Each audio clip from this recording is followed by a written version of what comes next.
All right, guys, so that is a wrap on the Japanese Grand Prix. We are back at my place, and I wanted to just kind of sit down and talk about my experience with the Grand Prix. We'll kind of be going off the cuff here a little bit, so feel free to let me know if you have any questions that I missed. I'll do my best in my ramblings to kind of cover everything that we need to cover, and don't really mind my room being a mess. Hopefully, doesn't really matter too much, but let's get into it. So last weekend we had the Japanese Grand Prix here in Japan. I was able to attend and my girlfriend was able to attend, and for going you paid 3,000 yen and you got a Dragonfire. So we have the Japanese version of the Dragonfire here. Hopefully it can look nice there. I'll take it out of the protective shell, and you can see they gave it to us in this Sisu official sleeve, which is very nice. Let's take it out, and you can see it there. So looks really nice. It's just Japanese, doesn't have any English on it, like some of the cards. So what we found out was, well, we didn't find out much, but there was a couple things that went on during the event. I thought it was run pretty straightforward, pretty normal. Similar to the start tour, you showed up, you scanned a QR code, you were given a number, and then you had sort of a web app experience, exactly the same web app that showed your numbers, what seat you would go to. I believe there was around 500 different seats. You would be given a number, and then you just go find that number, and you'd play with your partner. When you finish, report it in the app, and you're good to go. Everyone was playing for 5 wins, 2 losses, or top 64. That's where you got additional prizes beyond the Dragonfire here. We didn't get any of that. Next time we'll try our best, but I was there with a couple friends. Dick Burns was with me. He hit top 32. I think he hit like 22 or something like that.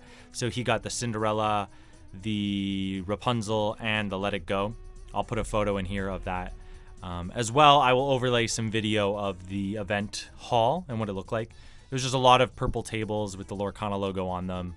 Everything was pretty straightforward and normal. Yeah, so you did 7 Swiss rounds, and then if you made top cut, it was just single elimination from there on out.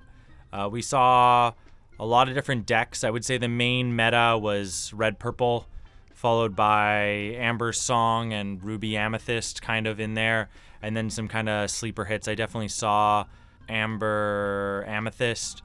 I definitely saw Blue Steel, but those were in the minority for sure. Ruby Amethyst, I would say 40 to 50% of the people there, and the winners were Ruby Amethyst, and the top 2 was Ruby Amethyst versus Ruby Amethyst. So Ruby Amethyst kind of owns this set, and it will continue to do so, especially in Japan.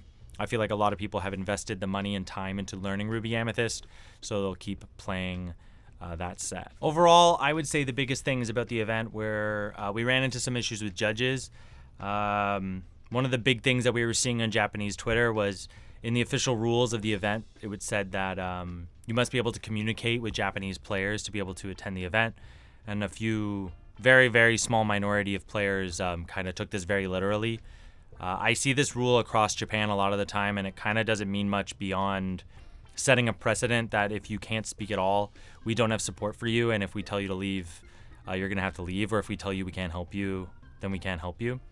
But some Japanese players took that to mean like you have to be able to fully communicate and speak Japanese to attend, and we were seeing some people complaining, and then it started leading into a little bit of dicey territory there. So I would appreciate if Takuratami or Ravensburger or Disney was able to, clear up those rules, make them more clear.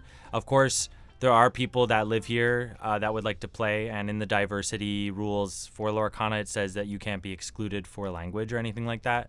So I feel like as long as someone is able to communicate properly in the game, they're trying their best, they're keeping a low profile and being normal, they're not causing a scene or doing anything illegal or wrong in the game, I feel like there should be really no problem there.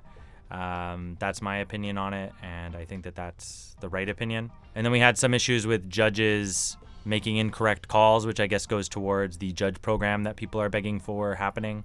The thing that I personally ran into was the opponent played this card here. I forget the name on the top of my head. It's the 2 damage, draw 1 card. And I didn't have any items down, but he had... sorry, I didn't have any characters down, but he had characters. He played it, and he did not damage his own characters. He simply did the draw effect of the card. I believe that when you do play that card, you should damage a character if able to, which would also mean your character. But the judge said that that was fine. You didn't need to damage your own character and move on. So these judges are obviously from other games. They're trying their best, but there definitely should be an official program with rules in that. So that's a bit troublesome as well. I hope that they can fix that. Another problem we ran into was me and a lot of other friends did not get through the random lottery that they assigned for this event. There was about 1,000 players that were accepted, but Twitter had tons and tons of people that wanted to go to the event and weren't allowed to. So I think that they should expand the size and the amount of people allowed into the July, and then now we've announced September and October events for set 4 and set 5. I would really appreciate that. There's a lot of people that would really love to go, and even with set champs in Tokyo, getting turned away after spending your whole day trying to go to one is just not fun. So figuring out a better way to maybe do the lottery a day in advance or 2 days in advance would help a lot. But so far, at least for the Grand Prix, we're seeing maybe it's going to be the exact same thing. And right now with the set champs happening in Japan, they are happening on a first come first. Basically, the shops decide the way that it's going. But the most common one is just 30 to 10 minutes before the tournament starts, show up. If there's more than the amount that we said there would be, so if there's more than 8 players, if we said there would only be 8 players and there's 60, we're going to do a lottery. Those 8 people that we draw are the only ones who can play. The rest of you can go home. It would really be helpful, I think, for everyone if we were able to do that lottery function in advance. Of course, you'd get more people signing up and it would be a whole thing. At least you get the people who are willing to go. But I do think that there needs to be some sort of fix on that. And I did some shopping in the area. I was able to pick up this Enchanted Beast here. Really big fan of this. It has like a small scratch on the back. Got it for 3,800 yen. These usually go for like 4,000, 5,000 yen. So getting a good deal on this was cool. One of my first Enchanteds. And we were able to fill out some cards like beasts and things like that. So that was a lot of fun. As well, we met a lot of people in the area. So if I met you, it was great to meet you. Sorry, I can't shout out everyone, but I met a lot of Japanese players, a lot of American players, a lot of overseas players. So if you saw me and we had a conversation, thank you for being my friend. Thank you for meeting me. It was really fun, and if you want to come to Japan, I'll be happy to help you out. I was working a lot with Dick Burns. I helped him out where I could, and we were able to hang out and have a good time, and that was a lot of fun. And we are outside. Sorry if there's some wind or the lighting doesn't look good. I actually have to go to a shop tournament right now, so I figured the day is nice and people like when I make videos outside, so we'll just walk around on my way to the shop and we'll be able to talk a bit more about stuff. So the Grand Prix, I think we talked about the majority of things. You showed up, you sign up. It was a lot of fun, and yeah, our main issues were small judge problems, some like sort of foreigner issues with English and the rules not being super clear on that. Otherwise, everyone I met from overseas or from other places was super friendly and nice. Everyone I met from Japan was super friendly and nice. I didn't run into anyone aggressive or rude or anything like that, so it was fun for those reasons as well. The Grand Prix went pretty smooth. Like I said, biggest players would have been Ruby Amethyst, Amber Song, Ruby Sapphire, and then every other deck would have been a minority on that. The biggest feedback I got from people that I was seeing in real life was if they come to Japan, how to sign up for tournaments, as well as how to kind of talk in a basic level if you're coming to Japan for tournaments. So that will be my next video that I will get out for everyone. I've been having a lot of trouble. I've tried to record it a couple times. What I think I'll do is record a game, maybe even today, between me and another Japanese player, so you can kind of get a feel for how it sounds and what we're saying. And then maybe I could cut it and let you guys know like what I'm saying or what the things we're doing are. And I think it's pretty normal, pretty straightforward. I guess the biggest thing I would say is don't go fast. Japanese players like to, you know, do every single rule one at a time, even if it takes a while, even if you know it's a win, they'll play out their turn and then they'll do the questing. I found that that is the most common thing in Japan that I notice is different in America, or outside of Japan rather.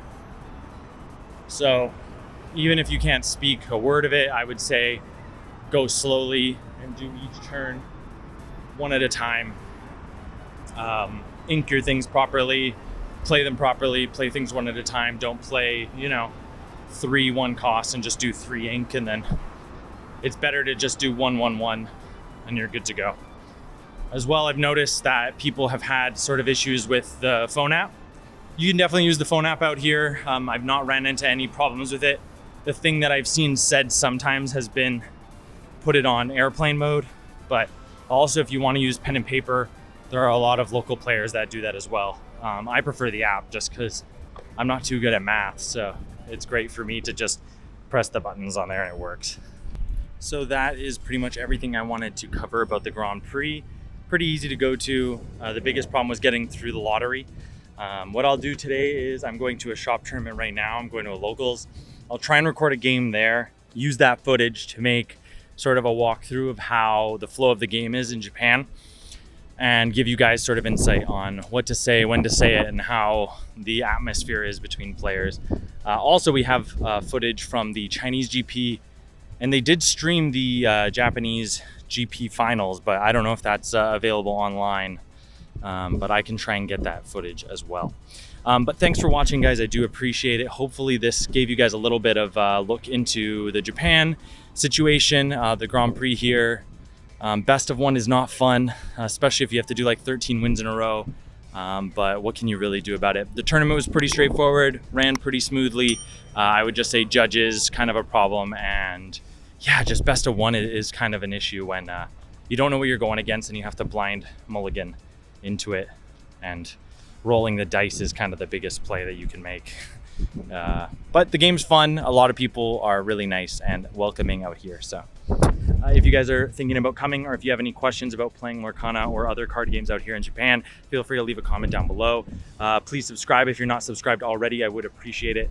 Otherwise, I will see you guys in the next video. Bye-bye.